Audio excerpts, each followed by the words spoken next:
La mwisho ili nitoe pesa. Mumeona tumekuwa na siasa hizo mnasikia za wale wachochezi na wakabila.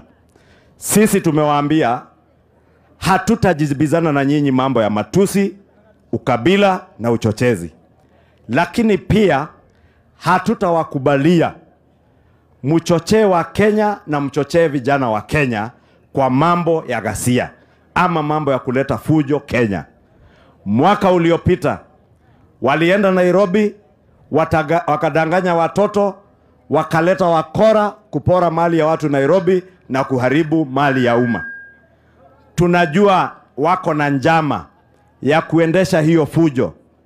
Tumeambia Inspector General wa polisi, haijalishi mtu ni nani ama nani, kama unaleta fujo, kama unapanga fujo, shika, peleka kotini. Wale wabunge wawili wa Nairobi ambao walipanga njama ya kuleta wakora Nairobi na wakaenda kotini mwaka uliopita ati wasishikwe na wasishtakiwe, na hiyo kesi bado imekwama kotini. Tunataka tuulize our judiciary, please expedite those cases.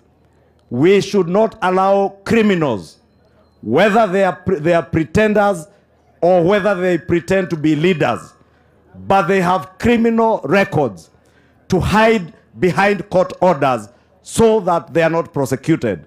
And you give them an opportunity to now start planning new violence.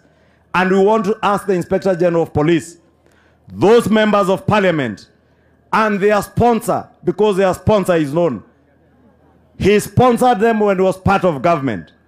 He is still sponsoring them to carry out more violence this year. After predicting that 2027 will be another bloodbath and telling us that 2007 was like a Christmas party to him, we want to tell you, you sponsor of violence, you Mr. Bloodshed, Kenyans do not want violence, Kenyans do not want bloodshed. If you imagine Kenyans will fight tomorrow, the day after, or any day to 2027, so that you may satisfy your thirst for bloodshed, please look for another country. Kenyans want to live peaceably together as one people under one flag, because we all know the value of peace. Sisi nyinyi mnajua dhamana ya amani.